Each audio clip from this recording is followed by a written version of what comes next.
Hi, my name is Marcos Leon and I am part of the Faithwalking executive team. I want to share with you today about one of the goals that the team has been working during the past few weeks. This is a goal related to community.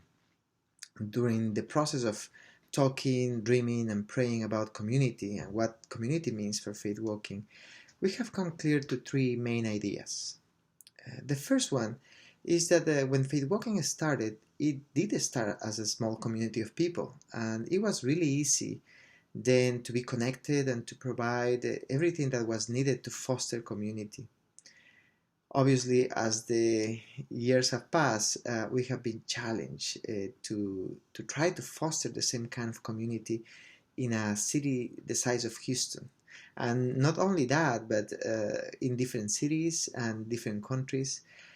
So it has been really challenging for us to understand what is the role that Faithwalking has in fostering community as one of our main goals.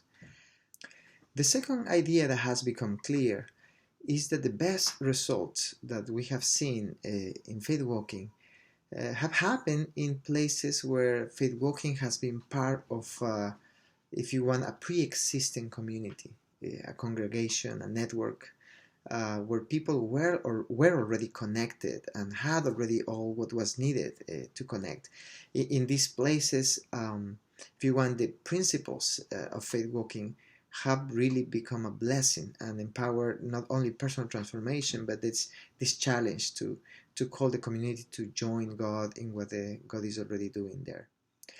The third useful distinction for us is to understand that probably our main goal, our main role is not to foster a community by itself, but actually to equip individuals to improve communities, if that makes sense, through teaching and coaching of leaders or catalyzers of members of different communities. We hope to add the principles of Faithwalking, the goals of Faithwalking, the idea of personal transformation as a tool to make us better to join God in His mission in the world. The idea of that God is already present in your community doing something.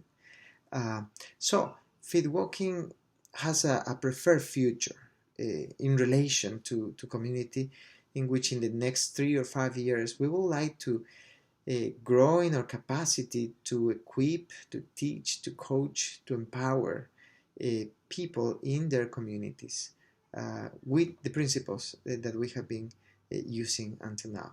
To offer a picture of what we are talking about, probably the easier thing for me is to reflect in my own experiences in this journey of transformation. I've been part of the Faithwalking community from the beginning, but I am part also of two different communities that are very specific. And these communities have offered an experience that I think is a good example of what we are talking about. The first community is a missional community. It happens in an apartment complex. We live in this apartment complex in Southwest Houston, and we hope and dream and work and meet and talk about what the kingdom of God would look like in a place like this. The most beautiful thing is the community, and the hardest thing at the same time is the community. How do we deal with anxiety? How do we deal with conflict? We don't have the same ideas sometimes, and in the past we have been stopped a lot because of that, not being our true self and judging or condemning or distancing or conflicting in ways that are not helpful. So I can see in this community, in this missional community, how Faithwalking has been a blessing. God has used Faithwalking to be a blessing for us and keep us on mission where we are. But it has not happened because we have been part of Faithwalking, if that makes sense, or because of our community has been part of the Faithwalking community. I will say that it has happened because Faithwalking has been part of us as individuals. Most of us have taken 101 and 201. That has given us common language. And even more than that, I am still part of Faithwalking all the time. So when conflict arrives and we have to deal with difficult things, I can see how coaching helps, how defining self helps. So this is a way in which faith walking is being used to empower communities. And the second example uh, is the second community that I am part of.